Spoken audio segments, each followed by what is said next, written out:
दिव्याप्तं च दिव्याकृतिं जीवेशाक्षरमुक्तकोटिसुखदं नैकावताराधिपं ज्ञेयं श्रीपुरुषोत्तमं मुनिवरेर्वेदादिकीर्त्यं विभुं तन्मूलाक्षरसहजानन्दं च वन्दे सदा। सहजानंद स्वामी महाराजनी जय। अक्षर पुरुषोत्तम महाराजनी जय। भगत जी महाराजनी जय। शास्त्री जी महाराजनी जय। योगी जी महाराजनी जय। प्रमुख स्वामी महाराजनी जय। 7 વર્ષ સુધી સમગ્ર ભારતને પાવન કરી નીલકંઠ વર્ણી સંવત 1856ની શ્રાવણવદી છઠના સુપ્રભાતે લોજના પાદરની અંદર આવીને બિરાજમાન થયેલા છે.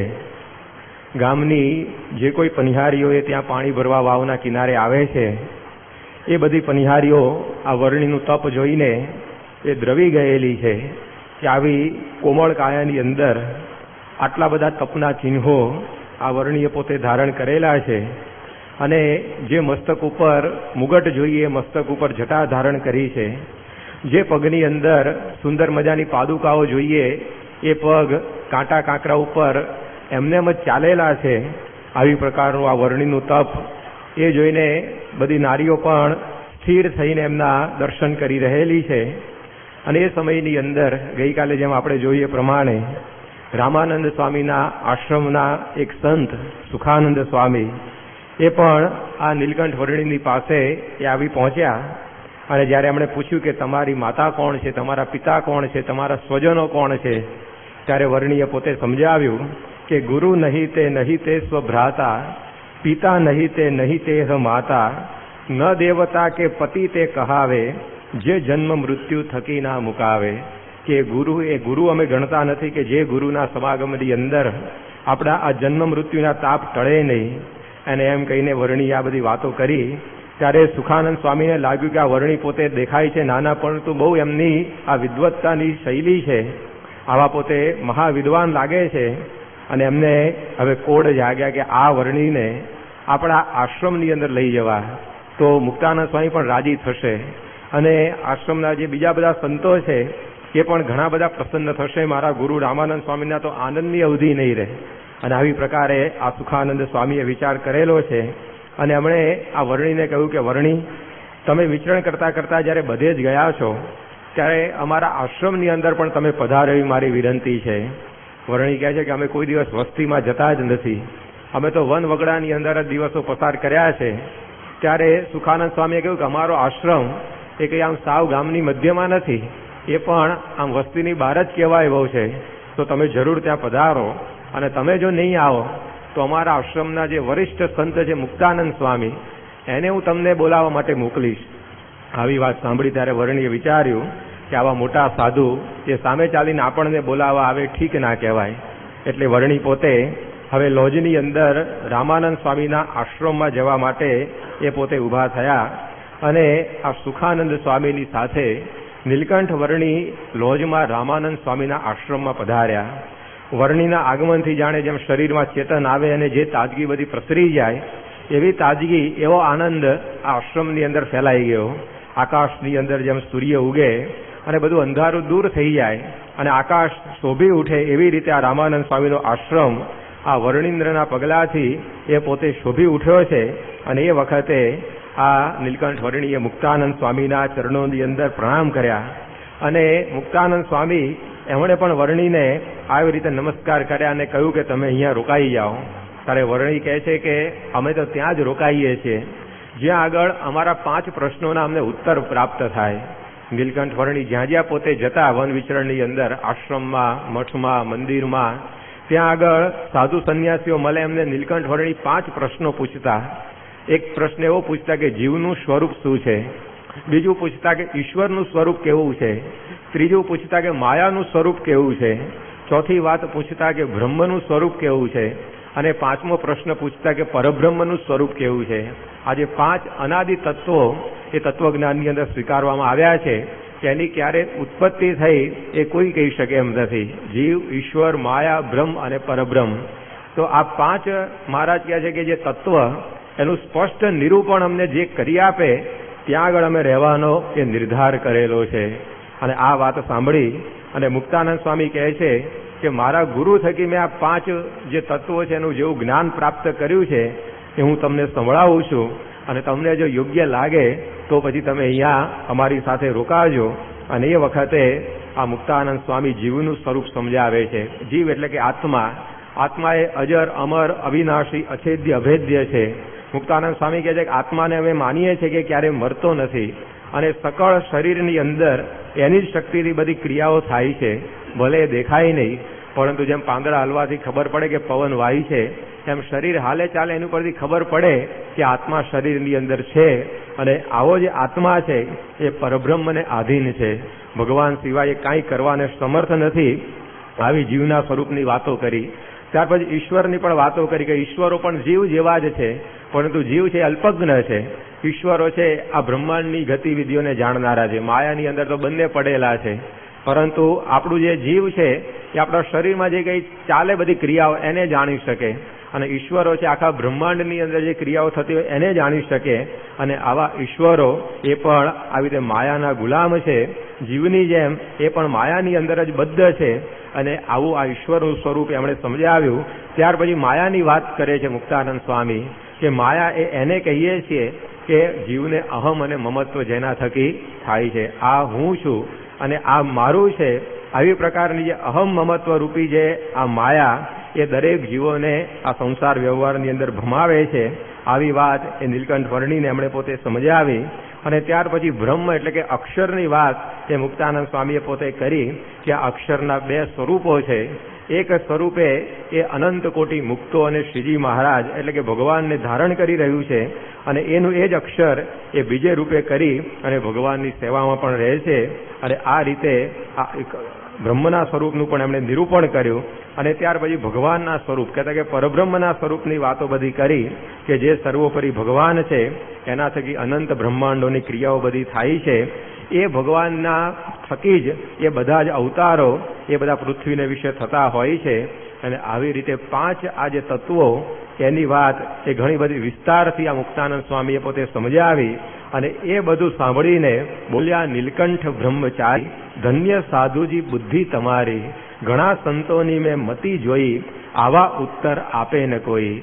મહારાજ રાજી થઈ ગયા. એમણે મુક્તાનંદ સ્વામીને કહ્યું કે સાધુ તમારી બુદ્ધિને ધન્ય છે કે તમે મારા પ્રશ્નોના ઉત્તરો આપી શક્યા. મેં ઘણી બધી જગ્યાએ બધા પ્રશ્નો પૂછેલા, પરંતુ જીવ, ઈશ્વર અને આ માયાનું સ્વરૂપ બધા સમજાવી શકતા. બહુ તો પરબ્રહ્મની વાતો કરતા, પણ આ બ્રહ્મ અને પરબ્રહ્મ 2 જુદા છે.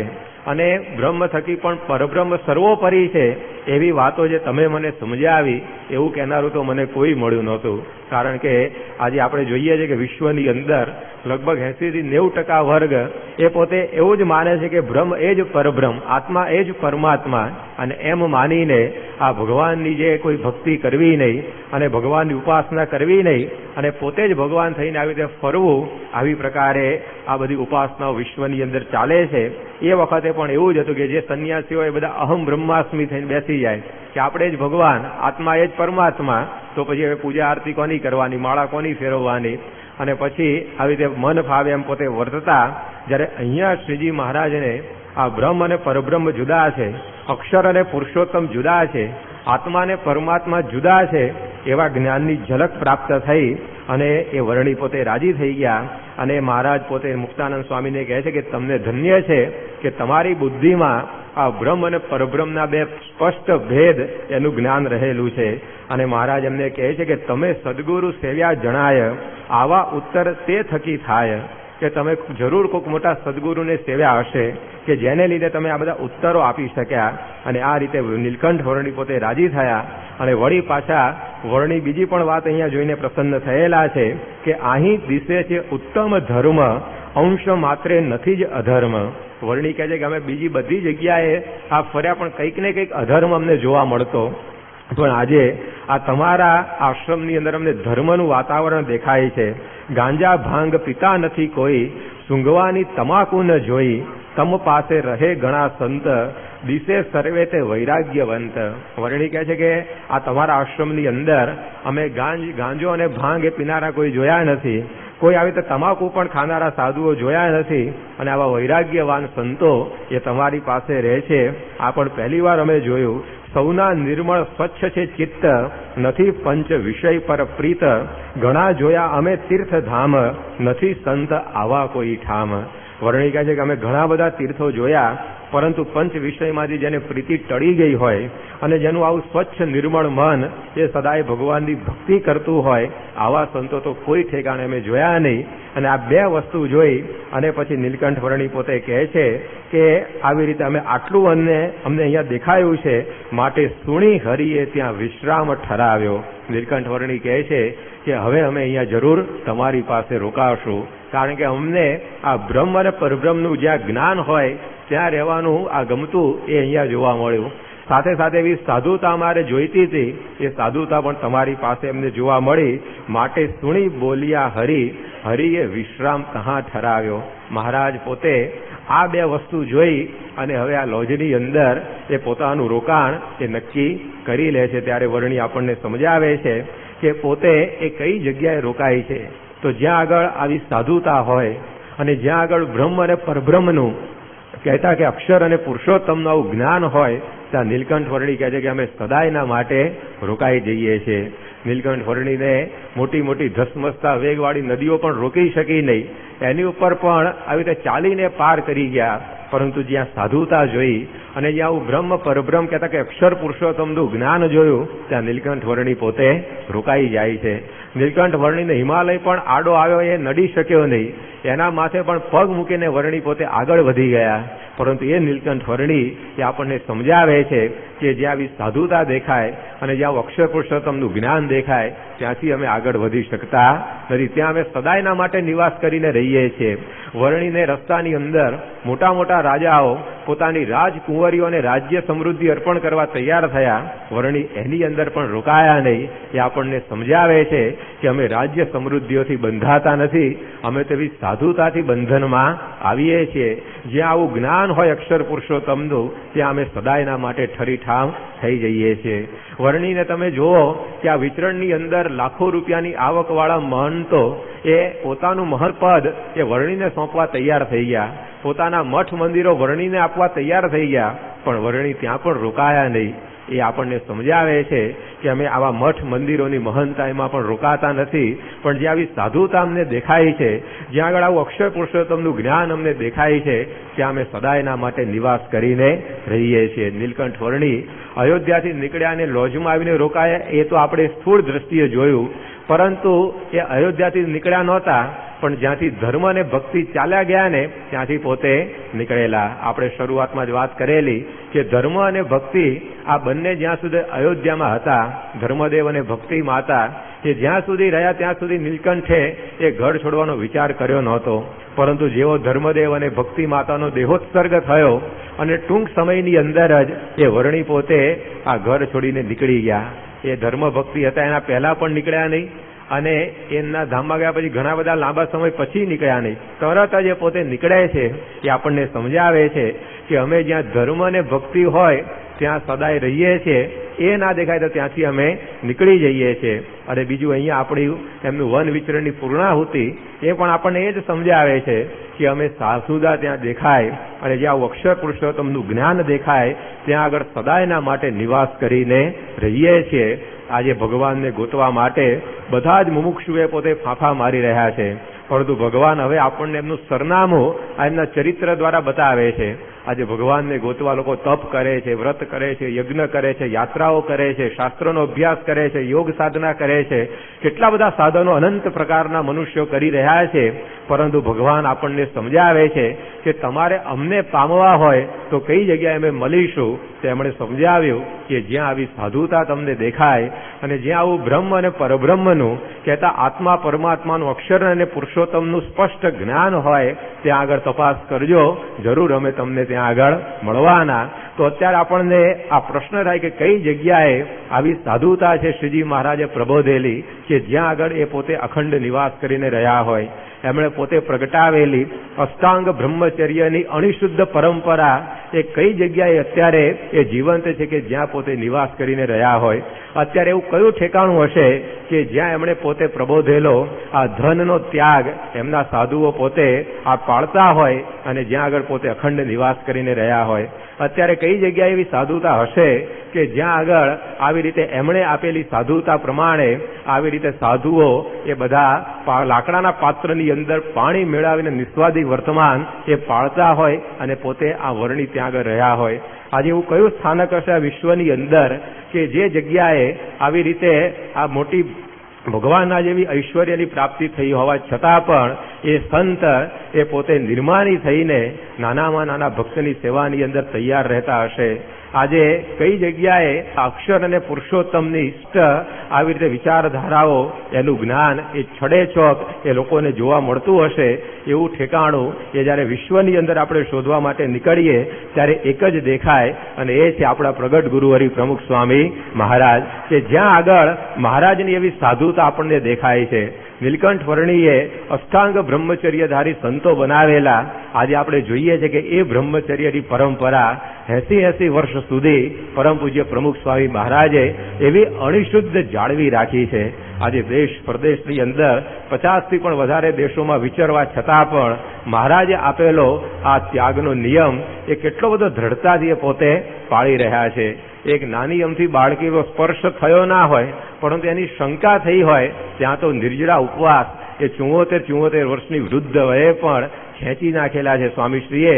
ત્યારે આપણને ખ્યાલ આવે કે આવું બ્રહ્મચર્ય જે મહારાજે આપેલું આજે એમની અંદર છે. આપણને વિશ્વાસ આવે જોઈને કે જરૂર આવું બ્રહ્મચર્ય છે તો મહારાજ પણ એમની પાસે છે જ. તો આવી સાધુતા આજે સ્વામીના જીવનની અંદર આપણને દેખાય છે. એમના જીવનની અંદર આપણે જોઈએ છીએ કે આટલો બધો વ્યવહાર કરવા છતાં પણ આટલા બધા મંદિરો, છાત્રાલયો, કોલેજો અને તમારા જેવા હરિભક્તો કે જે એમના એક વચને આવી રીતે હજારોની લાખો રૂપિયાની સેવા કરનારા છતાં પણ એમની મિલકતની અંદર એક ટાંકણી જેટલી પણ વસ્તુ નહીં. આ શ્રીજી મહારાજે પ્રબોધેલી સાધુતા હતી. આ સાધુતા એમને જોઈતી હતી રહેવા માટે તો એ સાધુતા આજે સ્વામીશ્રીએ પોતે સિદ્ધ કરી છે. આજે અનેકને અનુભવ થાય છે કે આ સ્વામીશ્રીના જીવનની અંદર આવો અણિશુદ્ધ ત્યાગ એ પોતે પાળી રહ્યા છે. જયારે આણંદથી મુંબઈ જતા હતા 50 રૂપિયા જેટલી સામાન્ય રકમ પણ એમની પાસે જોઈ નહીં ત્યારે એક બહારનો પેલો રેલવેનો ઓફિસર એ પણ આશ્ચર્યમાં ગરકાવ થઈ ગયો કે 34 દિવસના આવા ભવ્ય યોગી શતાબ્દી જેવા મહોત્સવ ઉજવ્યા નજીક માંડ 5 દિવસ પણ નથી થયા અને એ સંતની પાસે આવી પ્રકારની કોઈ મિલકત નહીં. ત્યારે આ સ્વામીશ્રીનું જીવન છે કે એમણે પોતે કદી પણ આ ધનશ્રીના ત્યાગની અંદર એ લેશ પણ ફેર પાડ્યો નથી. ત્યારે આવી સાધુતા એ સ્વામીના જીવનની અંદર અત્યારે આપણને દેખાય છે. સ્વામીશ્રી જયારે આફ્રિકાની અંદર એકવાર પધારેલા અને ત્યાં આગળ કોઈકે સમાચાર એવા આપેલા ત્યાંના એરપોર્ટના અધિકારીઓને કે સ્વામીશ્રીની સાથે જે કંઈ સંતો બધા આવે છે સ્વામીશ્રી પોતે પણ આ બધા હીરાન વગેરે લઈને તમારા દેશની અંદર આવી રહ્યા છે. તો પેલા લોકોએ ઘણી બધી તકેદારી રાખી, બધી તપાસ કરી, પરંતુ જયારે સ્વામીશ્રીની પાસેથી કાંઈ જ નીકળ્યું નહીં ત્યારે એ લોકો પણ કે કોઈ સામાન્ય મુસાફર પાસેથી મળતું નથી. ત્યારે આવી પ્રકારનો આ ધન સ્ત્રીનો ત્યાગ એ સ્વામીના જન્મ આપણને દેખાય છે. આજે મહારાજની જે આજ્ઞા છે કે લાકડાના પાત્રની અંદર સાધુએ જમવું એને પણ પોતે પાળી રહ્યા છે. પરમ પૂજ્ય સ્વામી 1995માં લંડન મંદિરની પ્રતિષ્ઠા કરવા માટે અહીંયાથી પધાર્યા અને બન્યું એવું કે સ્વામીશ્રી પોતે જે ગાડીમાં બેઠા એ તો ઉતારે પહોંચી ગઈ, પરંતુ એમનું જે પત્તર હતું એ જે ગાડીમાં હતું એ ગાડી ભૂલી પડી ગઈ ક્યાંક અને સ્વામીશ્રી તો પોતે મંદિરે આવી ગયા, દર્શન કર્યા, જમવાનો સમય થઈ ગયો પણ પત્તર આવ્યું નહીં. અને એ વખતે બધાએ બહુ સ્વામીને સમજાવ્યા કારણ કે સ્વામી પ્લેનમાં તો કંઈ બહુ જમ્યા નહોતા. વળી આગલા દિવસે રાત્રે જે જમ્યા હોય બીજે દિવસ આખો પસાર થઈ ગયો. વળી ગોળીઓ પણ લેવાની હોય તાવ ને બીમારીની બધી. એટલે બધાએ ઘણું સમજાય સ્વામી અમે આવી રીતે તમને બીજું પાત્ર લાવી દઈએ એની અંદર તમે જમી લો. સ્વામીને નહીં ખાઈએ તો શા મરી જવાના છીએ, માટે કે આપણું પત્તર આવવા દો. અને એ તો ગાડી એવી ચક્રાવે ચડી તે આવી જ નહીં અને સ્વામીશ્રી પોતે એમને એમ જમ્યા વિના એ સૂઈ ગયા. આજે લંડન મંદિર આખી વિશ્વની અંદર તેની નામના પ્રસરી છે પણ એની પ્રતિષ્ઠા વખતે સ્વામીશ્રીની આ સાધુતા એના પાયાની અંદર પડેલી છે કે આવું મોટું કામ કરવા પોતે ગયેલા છતાં પણ આવો નાનો નિયમ એને પણ પોતે ચૂક્યા નથી. તો આવું એમનું નિસ્વાદી વર્તમાન, એવું જ એમનું નિસ્નેહી વર્તમાન આજે દેશ પ્રદેશની અંદર એ પોતે આટલો બધો મોટો વ્યવહાર કરી રહેલા છે. અનેક પ્રકારની આવી રીતે એમના વચને હરિભક્તો સેવા કરે છે, પરંતુ એમનું જે વતન ચાણસદ એની અંદર એમનું ઘર એ તમે બધાએ જોયું હશે છે. એની અંદર કોઈ આવી રીતે ઠેકાણું કોઈ દિવસ એમને સંકલ્પ થયો નથી કે આપણી જન્મભૂમિ છે એને જરા આપણે વ્યવસ્થિત કરીએ. બહાર તમે જોતા હશો કે જો થોડી ઘણી પણ સત્તા આવી ગઈ તો સાધુના ઘેર મોટા બંગલા બંધાઈ જાય, સાધુના સગા સંબંધીઓને આવી રીતે ઘણી બધી પ્રકારની વસ્તુઓ મળતી થઈ જાય, પણ સ્વામીને કોઈ પડી જ નથી એમના વતનની, એમના ઘરની કે એમના સંબંધીની. તો આનું નામ કહેવાય આ નિસ્નેહી વર્તમાન, કે એકવાર આ સંસારનો ત્યાગ કરી દીધો પછી જેમ એમની સામે વૃત્તિ જે પોતે કરતા નથી, તો મહારાજની આવી સાધુતા જેમણે એમના સંતોને આપેલી એ આજે સ્વામીના જીવનની અંદર આપણને દેખાય છે. અને નિર્માની વર્તમાનની તો પરાકાષ્ઠા, આજે સાક્ષાત ભગવાન એમના દ્વારા વિચરી રહ્યા છે, છતાં પણ નાનામાં નાના હરિભક્ત એના પણ દાસના દાસ થઈ અને પોતે વર્તી રહેલા છે. જીવન પર્યંત દરેક હરિભક્તોની સેવા એ પોતે કરતા રહેલા છે. એકવાર સ્વામીશ્રીની સાથે હરિભક્ત પધરામણી નીકળેલા. હવે એમને ચા કંઈક મોડી આવી ગઈ હશે એટલે સ્વામીને કહ્યું કે સ્વામી આ ચા મોડી છે. સ્વામી જાતે પેલી ખાંડ લઈ આવ્યા અને એમની ચામાં નાખીને પોતાની આંગળી બોળી અને સ્વામી હલાવીને એમને આપી. તો આ પ્રકારની આ નિર્માનિતા. બાકી બીજાને ઓર્ડર કરી શકાય કે ભાઈ આમાં ચા એમાં ખાંડ ઓછી આપી દેજો થોડીક, પરંતુ જાતે આવી નાનામાં નાની સેવા એમણે પોતે કરેલી છે ત્યારે આપણને ખ્યાલ આવે કે આ કેવી નિર્માનિતા. આખી રીતે આ ભગવાન જેને વશ વર્તે, અનંત કોટી બ્રહ્માંડ જેના રૂવાડે ઉડતા ફરે, એ સ્વામીશ્રીએ પોતે આ બધા આ મંદિરોના સંડાસ બાથરૂમ સાફ કરેલા છે, હરિભક્તોની મૂતરડી એમણે સાફ કરેલી છે. તો આ એમનું નિર્માની વર્તમાન એ આપણને કહી જાય છે કે હું ટળે હરિ ઢૂંકડા, અહમ ભાવ એમણે ઓગાળ્યો છે. તો શ્રીજી મહારાજ એમની પાસે પોતે અખંડ રહ્યા છે. નીલકંઠ વર્ણીએ જેમ સમજાવ્યું કે અમે જ્યાં આવી સાધુતા અને જ્યાં આવું જ્ઞાન હોય ત્યાં રહીએ છીએ, તો આજે એ બધું એમણે સિદ્ધ કર્યું છે. ત્યારે અનેકને એમની પાસે આવતા અનુભવ થાય છે કે ખરેખર ભગવાનને પોતે રાખેલા પુરુષ છે. બહારનો હોય કે સત્સંગી હોય, મોટો અધિકારી હોય કે સામાન્ય માણસ હોય, પણ દરેકને એમની પાસે આવતા જે અનુભવ થાય છે શાંતિનો, એ સમજાવે છે કે ભગવાન એમની પાસે રહ્યા છે. આજે દરેક સ્વામીશ્રી પાસે આવે છે એમના દર્શનથી, એમના આશીર્વાદથી, એમના સ્પર્શથી, એમની વાણી સાંભળવાથી બધાને શાંતિ જે મળે છે એ શેની શાંતિ મળે છે? ભગવાન એમની પાસે છે. એલેક્સિસ કેરલ નામના એક નોબેલ પારિતોષિક વિજેતા ચિંતકે વાત લખી છે કે આવા મહાન પુરુષો પાસે જતા શાંતિ કેમ મળે છે? તો constant attachment with God impregnates them with peace and they carries the peace wherever they go. કે ભગવાન સાથેનું અખંડ અનુસંધાન એ આવા મહાન પુરુષોને હોય છે, અને એને લીધે એમના શરીરમાંથી એ શાંતિના કિરણે સતત નીકળતા હોય છે.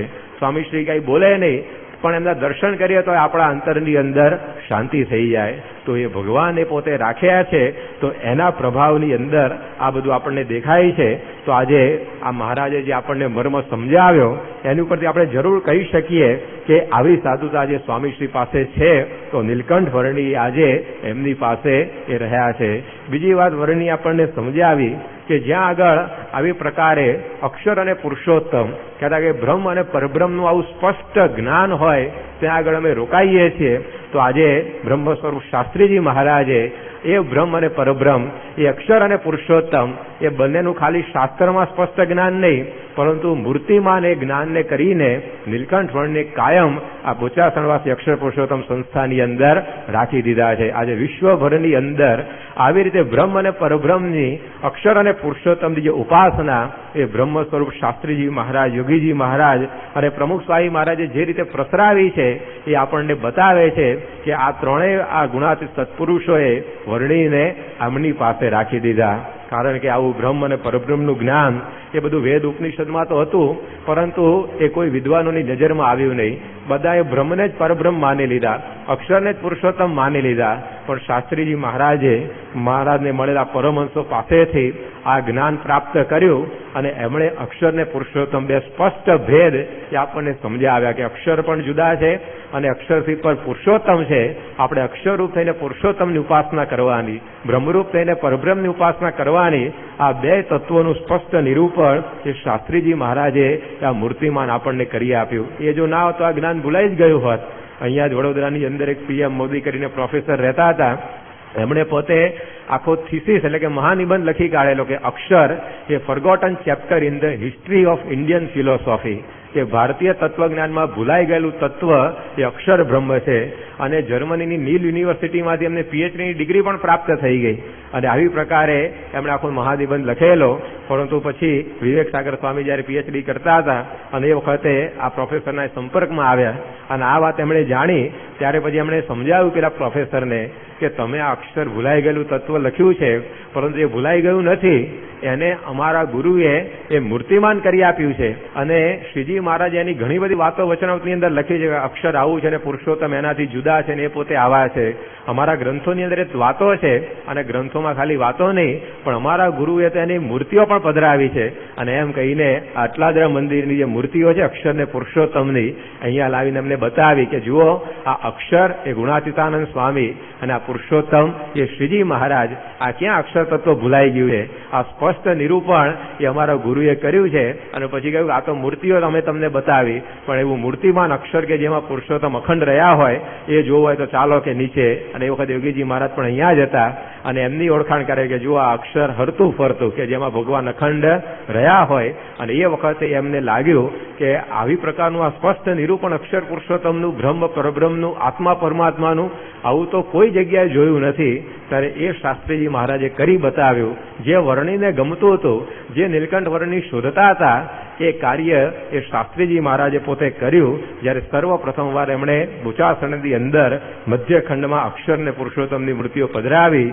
અને એ રીતે નીલકંઠ વર્ણિનું જે વન વિચરણ એની સાચી પૂર્ણાવતી શાસ્ત્રીજી મહારાજે પોતે કરી.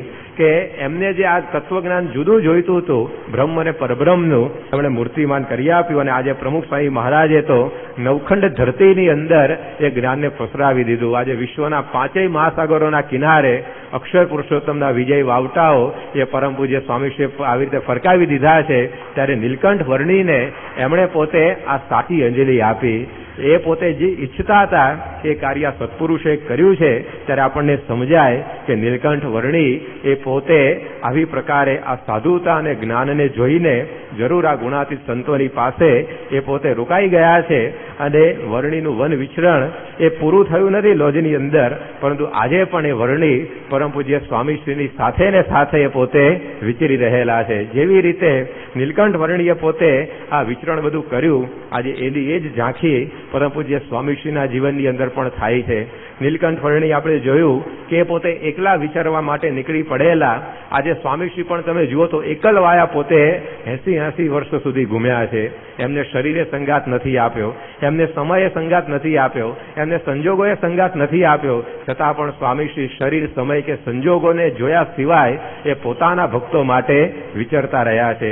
આખું શરીર આજે એમનું રોગોથી કંતાઈ ગયું છે.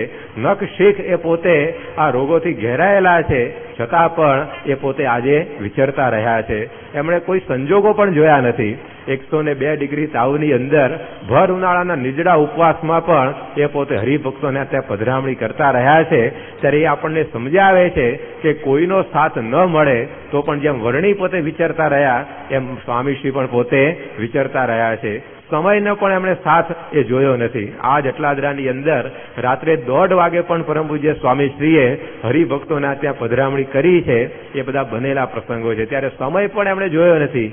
એવી જ રીતે રાત્રે 3:30 વાગે કુર્દુવાડીની અંદર સ્વામીશ્રી પોતે એક મુમુક્ષુના ત્યાં પધરામણીએ પધારેલા. ત્યારે આપણને એ સમજાવે છે કે વર્ણિની જેમ આજે પણ સ્વામીશ્રી સમય, શરીર, સંજોગ ભલે સાથ ના આપે પણ એકલવાયા એ ભક્તોના માટે એ ફરી રહ્યા છે.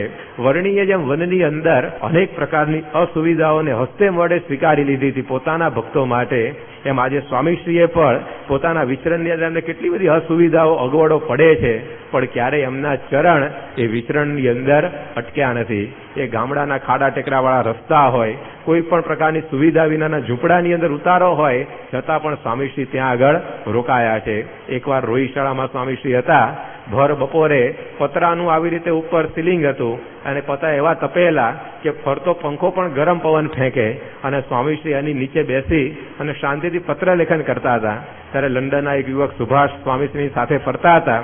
એણે સ્વામી બાપાને કહ્યું કે સ્વામી, તમે થોડાક દિવસો પહેલા લંડનમાં હતા અને બકિંગહામ પેલેસની અંદર આવી તમારી એલેક્ઝાન્ડ્રા પેલેસની અંદર તમારી આવી રીતે સભા થયેલી, હજારો હરિભક્તો ભેગા થયેલા, તો ક્યાં એ એલેક્ઝાન્ડ્રા પેલેસનું સન્માન અને ક્યાં રોહિશાળાની છાપરાવાળું ઘર?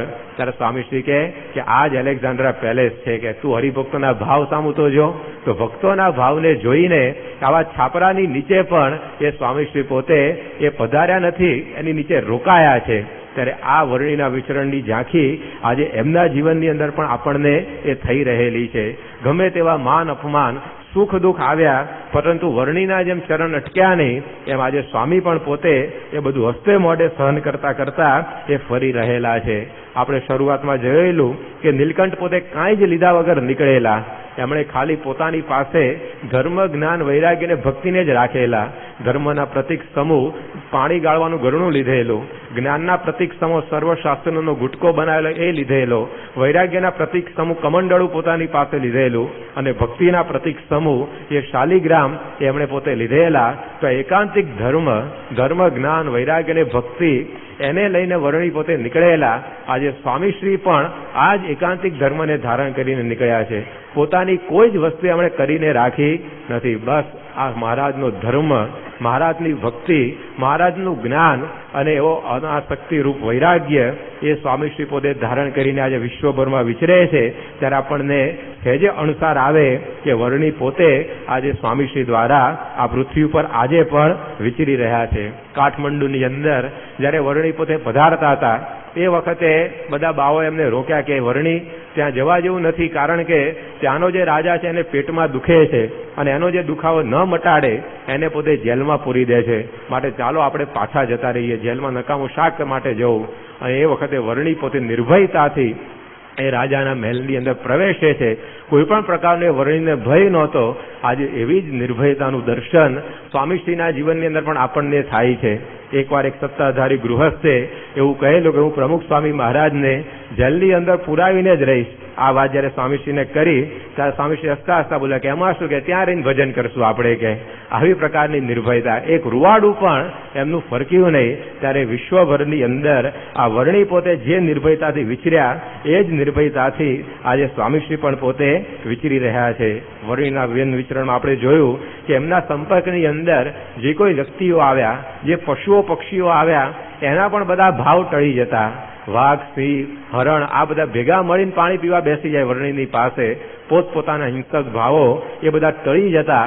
માણસની પ્રકૃતિઓનું આમૂલ પરિવર્તન થઈ જતું. આજે સ્વામીશ્રીના સાનિધ્યની અંદર પણ લોકોના અંતરના રજકણો એ બદલાતા આપણે અનેક વાર જોયા છે. તળાજાને પછી ઋષુબા બાપુ હોય કે રામસંગ બાપુ હોય કે પછી આ સેલવાસની અંદર રહેનારા એ બધા આદિવાસીઓ હોય, પરંતુ જે કોઈ સ્વામીશ્રીના સંપર્કમાં આવ્યા છે બધાના પડ એ સ્વામીશ્રીએ બદલ્યા છે. એ દરેકને એમની પ્રકૃતિઓથી, એમના સ્વભાવોથી એ સ્વામીશ્રી મુક્ત કરી રહેલા છે. ત્યારે વર્ણીના વન વિચરણની ઝાંખી આજે સ્વામીશ્રીના પગલે પગલે આજે પણ આપણને થઈ રહી છે. આપણને એ વખતે સમજાય છે કે વર્ણી પોતે ગયા નથી, પણ સ્વામીશ્રીની અંદર રહીને આજે પણ એ જ નિર્ભયતાથી અને એ જ અનાસક્તિથી એ જ રીતે પોતે વિચરી રહ્યા છે. વર્ણીએ પુલ્હાશ્રમની અંદર જબરજસ્ત તપ કર્યું એ આપણે જોયેલું આખ્યાન. એવું જ તપ આજે સ્વામીના જીવનમાં પણ આપણે જોઈએ છીએ. શબ્દ, માર અને પરિસ્થિતિઓને અખંડ પોતે સહન કરતા કરતા જે તપ કરી રહ્યા છે ને એ વર્ણિની ઝાંખી આપણને એમના જીવનની અંદર કરાવે છે. તો આજે એમનું એ તપ જોતા પણ એમણે જે શબ્દ માર ને પરિસ્થિતિઓ સહન કરી છે એ જોતા પણ આપણને જરૂર આવી રીતે લાગે છે કે વર્ણિ આજે આ સ્વામીશ્રીની સાથે ને સાથે એ વિચરી રહેલા છે. એમણે ત્રેતાયુગને વરદાન આપીને વર્ણિએ જે રીતે અહિંસક યજ્ઞોને આ પૃથ્વી ઉપર વિસ્તાર્યા, આજે સ્વામીશ્રી એવા યજ્ઞ તો હોમ હવન રૂપી કર્યા છે, પણ સાથે સાથે જે શાસ્ત્રોએ બતાવેલા પંચ યજ્ઞો, મનુષ્ય યજ્ઞ કહેતા કે મનુષ્યોને સંસ્કાર આપવા, પિતૃયજ્ઞ કહેતા કે બાળકોને આવી રીતે સંસ્કારો આપવા, દેવ યજ્ઞ કહેતા કે આ પ્રકૃતિ પર્યાવરણનું જતન કરવું, ત્યાર પછી ભૂત યજ્ઞ એટલે કે જીવ પ્રાણી માત્રનું હિત કરવું, અને બ્રહ્મ યજ્ઞ કહેતા કે મનુષ્યોને સ્વભાવથી મુક્ત કરી બ્રહ્મરૂપ કરવા. આ પંચ યજ્ઞો એ પણ સ્વામીશ્રી પોતે આપણે જોઈએ છે કે જ્યાં જાય ત્યાં એ પોતે અખંડ કરી રહ્યા છે. આજે કેટલા બધા માણસોની અંદર આ સંસ્કારોના સિંચન એમણે પોતે કરેલા છે. પહેલા જયારે વ્યારાની અંદર સ્વામીશ્રીનું વિચરણ નહોતું ત્યારે ત્યાંના કુંભારવાડાની અંદર ત્યાંના જ માણસો અત્યારે કહે છે કે અમે બધા આવી રીતે આ કેફી પદાર્થોનું સેવન કરી અને મસ્ત થઈને પડ્યા રહેતા, ઝઘડા ને મારા મારીને જ બધું ચાલતું, પણ સ્વામીશ્રી પધાર્યા અને અમને જે સંસ્કારો આપ્યા છે અમને, આજે એ કુંભારવાડાની અંદર આ મારા મારીને બધું મૂકીને આવી રીતે રોજ સાંજે એ આરતીના ઘંટારવ થાય છે. ત્યારે આ સ્વામીશ્રીના બધા યજ્ઞો એ જ્યાં ગયા ત્યાં પોતે એમણે કરેલા છે. દેશમાં હોય કે પ્રદેશમાં, ગરીબની ઝૂંપડી હોય કે રાજમહેલ હોય, પણ દરેક જગ્યાએ એમણે જ્યાં સંસ્કારો સિંચ્યા છે ત્યારે એની અંદર એમણે આદરેલે મનુષ્ય યજ્ઞ આપણને દેખાય. નાના નાના બાળ પ્રકારનું તેજ આજે એમણે પૂર્યું છે એ જોતા આપણને લાગે કે ખરો પિતૃ યજ્ઞ તો એ આ સ્વામીશ્રી પોતે કરી રહ્યા છે. આજે કચ્છ નચિકેતા, ધ્રુવ, પ્રહલાદ એ ખાલી ભાગવતની અંદર પુરાયેલા નથી રહ્યા, ઉપનિષદોમાં પુરાયેલા નથી રહ્યા, પરંતુ આજે કળિયુગની અંદર પણ આપણા બાળ મંડળમાં આ બાળકોને જોઈએ છીએ ત્યારે આપણને ખ્યાલ આવે કે સ્વામીશ્રી એ ધ્રુવ, પ્રહલાદ, શ્રવણ, નચિકેતા, કચ્છ એને કળિયુગમાં પણ પ્રગટ કરી દીધા છે. ત્યારે આવી રીતે એ પણ પોતે આ યજ્ઞ કરી રહ્યા છે. કેટલી બધી સામાજિક પ્રવૃત્તિઓ આજે સ્વામીશ્રીની પ્રેરણાથી થાય છે. ત્યારે એની અંદર એમના દ્વારા ચાલતો આ ભૂત યજ્ઞ કહેતા કે જીવ પ્રાણી માત્રનું હિત કરવા રૂપી યજ્ઞ એ પણ આપણને દેખાય. આપણા મંદિરોની અંદર 160 પ્રકારની જુદી જુદી સામાજિક સેવાઓની પ્રવૃત્તિઓ એ ચાલે છે, શૈક્ષણિક સેવાની પ્રવૃત્તિઓ ચાલે છે. તો આ બધું જયારે આપણે જોઈએ ત્યારે વર્ણિએ જેમ ત્રેતાયુગને જીવતદાન આપેલું કે હું તારા સમયમાં થતા એ બધા યજ્ઞો કરીશ, તો એ જ યજ્ઞો આજે સ્વામીશ્રીએ પણ અખંડ પ્રજ્વલિત રાખ્યા છે. ત્યારે એ વર્ણિનું કાર્ય આજે એમના જીવનમાં જોઈએ છે ત્યારે આપણને પ્રતીતિ આવે છે કે વર્ણિ પોતે એમનું વિચરણ અટકાવીને લોજમાં ઠરીઠામ નથી થયા, પણ આજે સ્વામીશ્રી દ્વારા પોતે વિચરી રહેલા છે. વર્ણિએ દ્વાપર યુગને કહેલું કે તારા સમયની અંદર જેવી પ્રકારે મંદિરોમાં જઈને લોકો ભક્તિ કરતા અને મંદિરો બધા તૈયાર થતા, એ જ તારી પરંપરા હું પણ પુનર્જીવિત કરીશ. વર્ણિએ તો પોતે એમના જીવનકાળ દરમિયાન 6 શિખરબદ્ધ મંદિરો બાંધ્યા, પરંતુ એ નીલકંઠ વર્ણિ આજે સ્વામીશ્રીના રૂપે વિશ્વભરની અંદર 400 જેટલા મંદિરો બાંધ્યા છે. ત્યારે આપણને ખ્યાલ આવે કે વર્ણિ પોતે આજે આ સ્વામીશ્રીના રોમે રોમની અંદર બિરાજી અને એ જ કાર્ય એ પોતે કરી રહ્યા છે. જેમ વર્ણિ પોતે જ્યાં જ્યાં જતા ત્યાં આબાલ વૃદ્ધ સૌ એમની મૂર્તિની અંદર ખેંચાઈ જતા, એમ આજે સ્વામીશ્રીની પાસે પણ મોટા મોટા માંધાતાઓથી માંડીને એક ગરીબ આદિવાસી પણ દોડતો દોડતો આવતો જોઈએ છીએ. ત્યાં આપણને લાગે કે શું દિવ્યતા એમની અંદર પડેલી છે. એક આદિવાસીને પણ આકર્ષણ થાય, એક ભણેલો ગણેલો અમેરિકાનો માણસ એને આકર્ષણ થાય, રાજ્યનો માણસ એને આકર્ષણ થાય, ઉદ્યોગપતિ પણ દોડતા દોડતા આવે, બાળકો પણ બધા દોડતા દોડતા પહોંચે. ત્યારે આવી પ્રકારની જેમ વર્ણિની મૂર્તિમાં આકર્ષણતા હતી, એવું જ આજે આ સ્વામીના જીવનમાં પણ આપણને દેખાય છે. 12,000 કિલોમીટરનું વિચરણ એ નીલકંઠ વર્ણિએ કર્યું અને એવી પ્રકારે એક વિક્રમ પ્રસ્થાપિત કર્યો. આજે સ્વામીશ્રીએ પણ 12,000 ગામડાઓની અંદર ફરીને એ જ નીલકંઠ વર્ણિનું વિચરણ એની ઝાંખી પોતાના જીવનની અંદર કરાવી છે. 50થી પણ વધારે દેશો, 2.5 લાખથી પણ વધારે ઘરો અને 12,000થી પણ વધારે ગામડાઓની અંદર પહોંચી જઈને સ્વામીશ્રી પણ આજે એમના જીવનની અંદર આ વર્ણિની ઝાંખી આપણને કરાવી રહ્યા છે. કેવી નિર્દ્વંદ્વ સ્થિતિથી વર્ણિ પોતે વિચર્યા. નીલકંઠ વર્ણિ પોતે જીયર સ્વામીના આશ્રમમાં ગયા તો દંડો મારીને એમને કાઢી મૂકવામાં આવ્યા. એ જ વર્ણિને કોક રાજાઓએ સામેથી હાથી ઉપર બેસાડીને પોતાના મહેલની અંદર પધરાવ્યા, પણ આવા માન અપમાનમાં વર્ણી પોતે એક જ સ્થિતિ ધારણ કરીને રહેલા. નીલકંઠ વર્ણીને આવી રીતે જૂનાગઢની અંદર જમતા જમતા 7 થી 8 વાર ઉઠાડી મૂકવામાં આવ્યા. એ જ વર્ણીને કેટલાય બધા રાજાઓ અને રાણીઓએ સામેથી સારામાં સારા થાળ બનાવીને જમાડ્યા, પણ આ બંનેની અંદર એમની એક જ સ્થિતિ હતી, માન અપમાનમાં એકતા, સુખ દુઃખ મેં સમભાવ. ત્યારે એ જ વર્ણીનું જીવન, એ જ એમની સ્થિત પ્રજ્ઞ સ્થિતિ આજે સ્વામીના જીવનમાં પણ આપણને દેખાય છે. ગાડાની અંદર બેઠેલા અને પ્લેનની અંદર બેઠેલા સ્વામીશ્રીના ફોટો જોજો, ખબર પડશે કે કેવું નિર્દ્વંદ્વ એમનું જીવન છે. બંનેની અંદર એ જ આનંદ. એકલા બેઠા હોય અને એ વખતે એમના સ્વરૂપના દર્શન કરીએ અને લાખો માણસોની સભા જન્મ જયંતિની ભરાઈ હોય એની અંદર એમના દર્શન કરીએ, મુખારવિંદની એક રેખાનો પણ ફેરફાર આપણને દેખાય નહીં, ત્યારે આપણને ખ્યાલ આવે કે એ વર્ણની સ્થિત પ્રજ્ઞ સ્થિતિ આજે આખી ને આખી આ સ્વામીશ્રીની અંદર પણ એવી જ ઉતરેલી છે. માન અપમાન એકતા, સુખ દુઃખ મેં સમભાવ એ સ્વામીના જીવનની અંદર પણ આપણને દેખાય છે. આફ્રિકાથી એમને પણ પ્લેનમાંથી ઉતર્યા સિવાય પાછા મોકલવામાં આવ્યા અને એ જ લોકોએ વળી પાછા એમને સત્કાર્યા, પણ બંનેની અંદર કોઈ જ ફેર નહીં. જેમ વર્ણીને આશ્રમમાં લોકો પધરાવતાય ખરા અને ઘણીવાર આવી રીતે અજ્ઞાનીઓ એમને કાઢી પણ મૂકતા, પણ વર્ણી તો પોતે એ જ રીતે કાયમ આનંદમાં વિચરતા. એ આજે સ્વામીશ્રી પણ એ રીતે પોતે વિચરી રહ્યા છે. સેવકરામની સેવા આપણે વર્ણીએ કરેલી, જોયેલી, આજે એવી જ સેવા ભાવના સ્વામીના જીવનમાં પણ આપણને દેખાય છે. નાનામાં નાના હરિભક્ત એની સેવા કરવાની જે ભાવના એ આપણે સ્વામીના જીવનમાં જોઈએ છીએ, ત્યારે આપણને ખ્યાલ આવે કે વર્ણી પોતે આજે આ સ્વામીશ્રીની અંદર રહીને આપણને એમનું સુખ એ પોતે આપી રહ્યા છે. કેટલું બધું વર્ણી પોતે ફર્યા, છતાં પણ જયારે લોજમાં આવ્યા ત્યારે જેવા અયોધ્યાથી નીકળેલા ને એવા જ નિષ્કંચન હતા. અયોધ્યાથી જે વસ્તુઓ લઈને નીકળેલા એની અંદર એ કશુંય પોતે લોજમાં આવ્યા ત્યારે વધ્યું નહોતું. એ એમની નિસ્પૃહિતા હતી. ઘણું બધું આપનારા લોકો એમને મળ્યા, છતાં પણ પોતાની પાસે કશું એમણે રાખ્યું નહોતું. તો આજે એવી ને એવી નિસ્પૃહિતા એ સ્વામીના જીવનમાં પણ આપણને દેખાય છે. એ પોતે ગમે તેટલી વાર વિદેશ યાત્રાએ જઈને આવે, છતાં પણ એવા ને એવા જ આપણને દર્શન આપે છે. બાકી તો ઘણા જઈને આવે સાધુઓ તો પાછા ત્યારે ઓળખવા મુશ્કેલ બની જાય. એટલા બધા આવી રીતે બદલાઈ ગયેલા આપણને દેખાય. એટલો બધો ભોગ વિલાસ પેસી ગયો હોય એમના જીવનની અંદર. ત્યારે મહારાજના જીવનની અંદર જેમ નિસ્પૃહિતા હતી એવું જ આજે સ્વામીના જીવનમાં પણ આપણને દેખાય છે. ત્યારે આ પળે પળે વર્ણી પોતે આપણને પ્રતીતિ કરાવી રહ્યા છે કે અમે લોજની અંદર અટક્યા નથી, પરંતુ અમારું વિચરણ આજે આવા ગુણાતીત સંત દ્વારા આજે પણ એ કળિયુગની અંદર એ ચાલી રહેલું છે. જેમ નીલકંઠ વર્ણી એણે પશ્ચિમની અંદર દ્રષ્ટિ કરેલી છપૈયામાંથી કે પશ્ચિમમાં મુમુક્ષુઓ ઘણા છે, મારે ત્યાં આગળ એ જવું છે. તો વર્ણી તો પશ્ચિમની અંદર દ્રષ્ટિ કરી અને ગુજરાત સુધી પહોંચી ગયા, પશ્ચિમ ભારતમાં આવ્યા. પરંતુ એ વર્ણી આજે સ્વામીશ્રી દ્વારા પશ્ચિમની અંદર એટલે દૂર સુધી પહોંચે કે છેક અમેરિકા સુધી સત્સંગને પોતે લઈ ગયા. કારણ કે આ બધા પશ્ચિમના દેશોની અંદર જે સત્સંગ આજે સ્વામીશ્રીએ પ્રસરાવ્યો છે, અમેરિકાની અંદર 25 જેટલા મંદિરો, લંડનનું આવું ભવ્ય મંદિર, એની સાથે બીજા 7-8 જેટલા ત્યાં મંદિરો, અને આવો જે સત્સંગનો વ્યાપ એમણે વિદેશમાં પણ વિસ્તાર્યો. ત્યારે વર્ણી આજે હજી પણ એમના દ્વારા પશ્ચિમ ભણી દ્રષ્ટિ કરી અને જે મુમુક્ષુઓ એને સુખ આપવા માટે પોતે પહોંચી રહ્યા છે. ત્યારે આવી પ્રકારે પ્રત્યેક પાસાની અંદર આપણને પ્રતીતિ થાય છે કે નીલકંઠ વર્ણી એ સ્વામીશ્રી દ્વારા પોતે આજે વિચરે છે. નીલકંઠમાં રહીને સ્વામીશ્રી વિચરી રહ્યા છે અને સ્વામીશ્રીમાં રહીને નીલકંઠ વર્ણી પોતે વિચરી રહ્યા છે. પરસ્પર એકમેકની અંદર એ ભેગા થઈને આજે સ્વામીશ્રી પોતે આ કાર્ય કરી રહ્યા છે. એમના પગલે પગલે હવે જો આપણે ચાલીએ તો આપણી પણ અક્ષરધામની વાટ એ બધી ખુલ્લી થઈ જાય.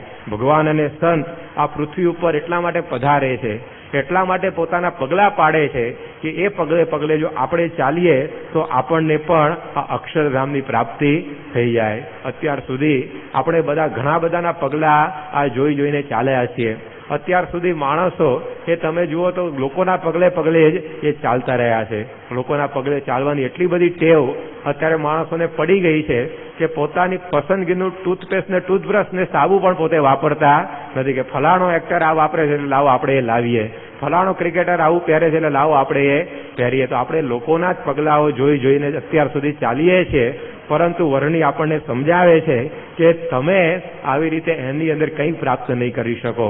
અને આજે માણસ માત્રને અનુભવ થાય છે કે દુનિયાવી માણસોના પગલે ચાલવાની અંદર કોઈ પ્રાપ્તિ રહી નથી. જેમ ઉપનિષદમાં લખ્યું કે અંધેન નિયમાના યથાંદાહા, કોઈ આંધળો હોય અને એને બીજો આંધળો દોરે તો શું દશા થાય? બે જણા ખાડાની અંદર પડે. એમ દુનિયા માત્ર બધી આંધળી છે, એના પગલે જો આપણે ચાલીએ તો આપણે પણ ખાડામાં પડીએ. પરંતુ ભગવાન અને સંત એ પોતે આપણા પગલે, એમના પગલે આપણને ચલાવવા માટે હવે આ પૃથ્વી ઉપર પધારે છે. અને એના પગલે જો આપણે ચાલીએ તો અક્ષરધામની વાટ આપણા માટે પણ ખુલ્લી થઈ જાય. ગુજરાતીમાં કહ્યું છે કે બેસીએ જોઈ તો ઉઠાડે ન કોઈ. કેવી જગ્યાએ આપણે બેસવું ત્યાંથી કોઈ આપણને ઉઠાડે નહીં. એમ એવા પગલે ચાલવું કે જે પગલે ચાલવાથી કોઈ દિવસ આપણે ભૂલા ના પડીએ, કોઈ દિવસ આપણને પસ્તાવો ના થાય. તો આજે એવા પગલાં જે નીલકંઠ વર્ણી પોતે આ પાડીને ગયા છે. આજે સ્વામીશ્રી પણ પોતે એવા પગલાં પાડી રહ્યા છે. એના પગલે જો આપણે ચાલીશું તો ક્યારેય આપણે ભૂલા પણ નહીં પડીએ અને ક્યારેય પસ્તાવાનો વારો પણ નહીં. કારણ કે અત્યાર સુધી જે કોઈ એમના પગલે ચાલ્યા છે, કોઈને એમને પસ્તાવા દીધા નથી. બધાને એમણે આવી રીતે જીવન સાર્થક થયું એની અનુભૂતિ કરાવી છે. એ પછી પેલી ગાણલાની ડોશી હોય કે ગાથકડાનો ગોવિંદ દરજી હોય કે નિત્યાનંદ સ્વામી જેવા પ્રકાંડ પંડિતો હોય કે મુક્તાનંદ સ્વામી જેવા સંતો હોય, દરેકને વર્ણીએ જે કોઈ એમના પગલે ચાલ્યા છે દરેકને કૃતાર્થતાનો અનુભવ કરાવ્યો છે. ગાણલાની ડોશી એણે હવે શું શાસ્ત્રનો અભ્યાસ કર્યો હશે, શું ભાગવત રામાયણ ઉપનિષદો વાંચ્યા હશે, પણ જીવન કૃતાર્થ થયું, જીવન સાર્થક થયું એનો અનુભવ મહારાજે એને કરાવ્યો. એના ધણીને જ્યારે એણે કહ્યું કે હું હવે 2 દિવસ પછી મહારાજ તેડવા આવવાના એટલે ધામમાં જવાની છું, માટે તું એ વખતે ક્યાંય બહાર જતો નહીં. ત્યારે એના ધણીએ કહ્યું તું હવે શેની ધામમાં જાય, હજી તો આમ પબેડા જેવી થઈને ફરે છે ને કે ચિહ્ન તો દેખાતું નથી ધામમાં જવાનું. એટલે મને કંઈ માન્યામાં આવતું નથી. પેલી કે તાર માનવું હોય તો માનજે, પણ હું પરમ દિવસે મહારાજ આવવાના છે લેવા તો જતી રહીશ. અને એ વખતે જ્યારે દિવસ નિશ્ચિત કરેલો આવ્યો ત્યારે એનો ધણી તો સવારે આ વાતને લક્ષ્યમાં રાખ્યા વિના ખેતરમાં હાલ્યો ગયો ખેતી કરવા. પણ એને થયું કે આ 3 વાર મને કહેતી હતી તો લાવો ને કદાચ પાછી ઉપડી જાય તો એટલે જઈ આવું. અને એ પોતે ત્યાં પાછો આવ્યો પોતાના ઘેર. અને જ્યારે 11-1 વાગ્યાનો સમય થયો ત્યારે ખરેખર આ ગાંડલાની ડોશીના શરીરમાં જબરજસ્ત તાવ શરૂ થઈ ગયો અને આમ ધાણી ફૂટે એવું શરીર એનું ધગવા માંડ્યું. અને એ વખતે આ ધણીને થયું કે આ તો હવે ખરેખર ચાલી, કે આ કહેતી હતી હવે સાચું થયું, મહારાજ એને ખરેખર તેડવા આવવાના લાગે છે. અને એ વખતે એણે કહ્યું કે હવે તું તો ભગવાનના સાથે એમના ધામમાં જતી રહીશ, પરંતુ મારું કોણ, કે હવે આવી રીતે હું તો અહીંયા રહી જવાનો ને. ત્યારે આ ગાંડલાની ડોશી કહે છે કે શું આમ આવી નમાલા જેવી વાતો કરે છે, આ હાથે કરીને મેં શ્રીજી મહારાજના પગ દાબ્યા છે અને એ હાથના રોટલા આખી જિંદગી મેં તને ખવડાવ્યા છે, તો તારા કલ્યાણની અંદર શું સંશય, કે અરે એમ કહીને ડોશી પોતે ધામમાં ચાલી ગઈ. તો પોતાનું દર્શન કરશે તે પણ તરશે. આવી ખુમારી ત્યાં નીલકંઠના પગલે ચાલવાથી આ ડોશીના અંતરની અંદર પણ આવી ગયેલી. ત્યારે એ આપણને સમજાવે છે કે એના પગલે જો આપણે ચાલીએ ને તો કોઈ પણ પ્રકારનો વાંધો એ જીવનમાં આવે નહીં. ગાથકડાનો ગોવિંદ દરજી હતો અને સ્વામિનારાયણની કંઠી પહેરીને મહારાજનું ભજન એ પોતે કરવા માંડ્યો. એટલે ગામના બધાની મશ્કરી કરે અને ઘણીવાર લોકો એને પૂછે ખરા કે તું આખી આવી રીતે જિંદગી માળા ગમકાય કરે સ્વામિનારાયણની, પરંતુ તારું કલ્યાણ થશે કે નહીં એમ પ્રતીતિ આવે છે. ત્યારે ગોવિંદ દરજીએ શું કહ્યું કે મારા કલ્યાણની ક્યાં વાત કરો છો તમે, મારા સિવેલા કપડાં પહેરશે ને એનું કલ્યાણ થઈ જશે, કે મને તો મહારાજ મળ્યા ત્યારથી મારું કલ્યાણ થઈ ગયું છે. જો આ મહારાજના પગલે ચાલ્યા તો અંતરની અંદર આવો આનંદ. નિષ્કુળાનંદ સ્વામી પોતે લખી ગયા કે આ ભાગ્ય જાગ્યા રે આજ જાણવા થયા કોટી કલ્યાણ, ઉધારો ન રહ્યો એહનો પામ્યા પ્રભુ પ્રગટ પ્રમાણ. એમને પણ આવો કૃતાર્થતાનો અનુભવ થયો. તો વર્ણી આપણને સમજાવે છે કે અમારા વિચરણ પ્રમાણે તમે જો તમારું આચરણ કરશો તો તમારા જીવન